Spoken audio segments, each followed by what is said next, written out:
Bonjour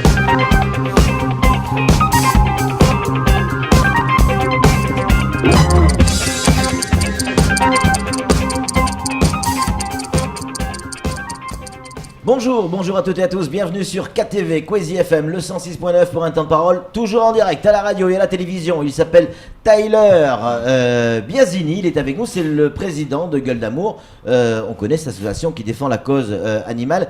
Tyler, bonjour. Bonjour Patrick. Merci d'être avec nous sur ce plateau. Alors, le débat de la cause animale s'installe dans le débat présidentiel. Samuel, on l'a vu sur les médias nationaux. Et à Mayotte, on en parle de plus en plus également.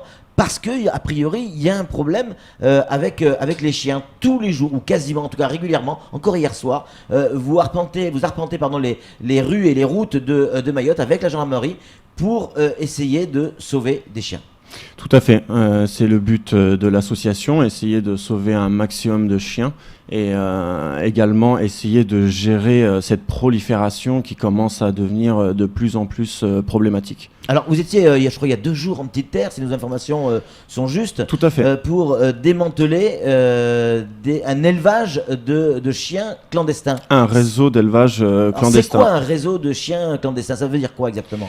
Ils prennent un site dans les campagnes, oui. Et ils font plusieurs sites. Des jeunes, ouais. des petits jeunes locaux ouais. Qui élèvent et éduquent plus ou moins ces chiens. Dans des conditions déplorables, il faut l'avouer. Donc, et en fait, dès lors que quelqu'un voit leur premier site, ils déplacent systématiquement les chiens de site en site sur une zone bien définie. Alors ces chiens vont servir à quoi? Des tortures, des combats ou même pour la délinquance. Pour aller braquer dans les maisons ou pour dépouiller les passants, ils servent à peu près à tout pour assouvir leurs envies. Et c'est vraiment, ça pose vraiment problème. Alors vous avez, quand vous êtes parti par exemple en Petite Terre, hier à Cavani, vous récupérez donc ces chiens, vous les mettez dans un refuge. Tout à fait, le refuge de Gueule d'Amour. Et qu'est-ce qu'ils deviennent ces chiens?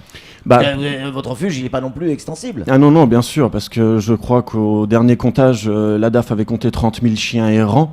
Donc la capacité est quand même limitée sur le refuge et les plus sympas sont adoptés. On fait des campagnes d'adoption, on fait de la communication et pour ceux qui ont été trop torturés malheureusement ou même ceux qui ont servi à des combats qui sont vraiment très agressifs, il y a l'euthanasie qui passe par là, quoi. Et vous euthanasiez combien de chiens par an? Vous avez une idée ou pas? Non, puisque c'est la première année qu'on travaille vraiment avec la gendarmerie et la police nationale. C'est la première année vraiment que l'ADAF met le doigt sur ce problème-là. Et donc, j'ai pas de chiffres à vous donner là pour le moment. Et qui a la responsabilité de ces chiens? C'est le maire? Normalement, c'est aux mairies de s'occuper et de monter des fourrières pour pouvoir gérer cette problématique. Ouais. Sauf que là, vu que les maires n'appliquent pas le code rural, c'est la préfecture qui se substitue aux mairies. Dans quelques secondes, on va prendre Cathy au téléphone, qui est de Sada, qui a eu des problèmes également avec des chiens. Mais juste avant, c'est Samuel Bocher, le rédacteur en chef de France Mayotte Matin, qui a une question à vous poser, Tyler. Association Gueule d'Amour, des bénévoles. Qui paye pour les euthanasies, pour le gardiennage des chiens, pour l'entretien des chiens? Ça, pour ces chiens-là, c'est la DAF qui prend en charge. D'accord. Mais donc, pour l'euthanasie, pas pour la nourriture? Si, nourriture. Aussi la nourriture. Oui, bien sûr, nourriture, stockage des animaux selon l'application du code rural, mais également les euthanasies. D'accord. Alors on va prendre tout de suite au téléphone Cathy qui est une dame qui aime les chiens et qui a pu assister à certaines scènes qui l'ont véritablement choquée. Cathy, bonjour.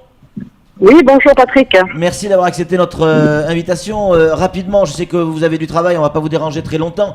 Qu'est-ce qui vous a choqué de ce que vous avez vu à Sada? Eh bien, à Sada, première chose, il y a des jeunes enfants, voire des adolescents qui élèvent des chiens, donc par quinzaine, vingtaine, entre Sada et la plage de Tahiti Plage. Donc oui. Effectivement, ce que les taille-fer, ils les déplacent dès qu'on les découvre. Alors, ces jeunes enfants sont on va dire, aident les chiens à s'en sortir un petit peu, leur amènent des croquettes, sauf qu'en fait, le souci, c'est que le soir, quand ils rentrent chez eux, ils laissent des chiens dans la malavoune, et ces chiens deviennent des chiens de meute. ils reprennent leur instinct de chien de meute, donc vont pouvoir attaquer des gens, hurler à la mort, faire des nuisances sonores, etc. Voilà. La mairie est au courant. La gendarmerie de Sada est au courant, la police aussi, depuis le mois de septembre. Ouais. Rien n'est fait.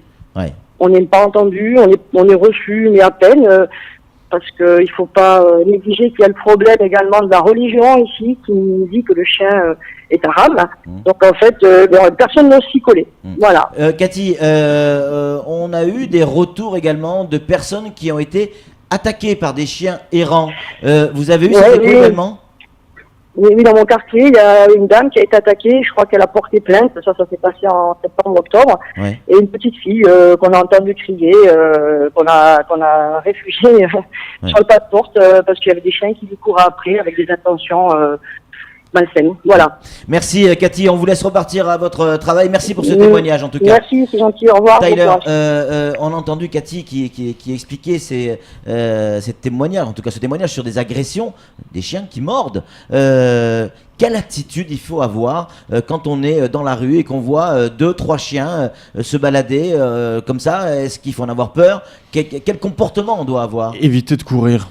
Évitez de courir, parce que si vous courez si les chiens tout de suite, s'approchent de vous, on a tendance à vouloir s'échapper, quoi. Faut courir dans la direction du chien, mais pas fuir le chien.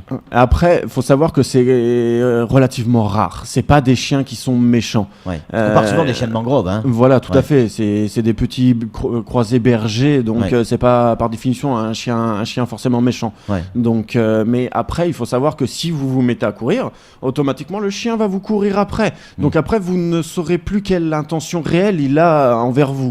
Donc non, vraiment, faut éviter de courir. Et si vraiment, après, par contre, problème il y a, chose qui est vraiment très très rare, ce sera pas de chance, quoi. Ouais. Samuel, une réaction? Oui, il y a des. J'ai vu la nomination d'un agent, un fonctionnaire dans Louvétrie à Mayotte pour combattre les chiens errants. C'était en 2016. 2016. En 2016, oui, du temps de l'ancien préfet. Il existe toujours ce poste? Non, il n'existe plus. Non, il n'existe plus. On avait fait une lettre au préfet justement pour lui dire que les chiens ne sont pas des nuisibles, donc on n'a pas le droit de les tirer à vue. Ils doivent être capturés, mis en fourrière, mais non pas tirés à vue. Il y a combien de fourrières à Mayotte? Une seule. Le refuge, le refuge, tout à fait. Ouais. Le refuge qui fait office de fourrière également. Et que dit la loi normalement? C'est quoi? C'est un refuge Normalement, l'application du code rural, c'est à la mairie de construire dans les communes une fourrière pour pouvoir prendre en charge ces chiens-là. Flo, une réaction? Ouais, dans vos actions sur le terrain, vous arrivez, accompagné par les forces de l'ordre, à récupérer des chiens errants, mais vous tombez aussi sur des personnes qui détiennent des chiens. Comment ça se passe dans ce cas-là? S'il n'est pas identifié, le chien, c'est détention illégale de chiens. En plus, généralement, ils sont sans laisse et ils marchent plus ou moins à côté d'eux. Donc ça, c'est interdit. C'est interdit. C'est interdit. Soyons clairs, c'est interdit. Ah oui, c'est interdit par la loi. Le chien n'est pas identifié, n'est pas vacciné. Si, par exemple, on parle des vaccins. S'il vient à mordre, comme ça s'est passé à Sada, ce quelqu'un va passer plus de 15 jours sous antibio. Donc c'est pas normal que ces chiens-là ne soient pas ni identifiés ni vaccinés. Un chien doit être vacciné, il doit avoir un passeport et une puce. Vacciné, identifié. C'est la loi, c'est obligatoire. Le passeport après n'est pas obligatoire. C'est que en cas de transit où le passeport est obligatoire. Et excusez-moi, j'avais une autre petite question. Vos actions sur le terrain, vous l'avez dit à demi-mot tout à l'heure, vous êtes soutenu par la police nationale et la gendarmerie. On voit que c'est en train de changer un petit peu. Certaines mairies font appel à vous, mais quid de la police municipale? La police municipale, malheureusement, c'est elle qui devrait être la plus concernée parce que c'est la police de proximité. Ouais. C'est eux qui connaissent leur terrain et leur commune. Donc ce sera à eux d'engager une vraie action, nous contacter et se déplacer avec nous. Sauf que c'est pareil, il y a toujours cette problématique où ils ont peur du chien.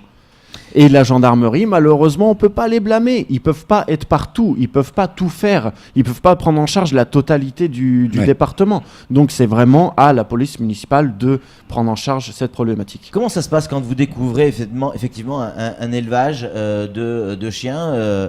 Il y a les pseudo-propriétaires autour, en tout cas les nouveaux.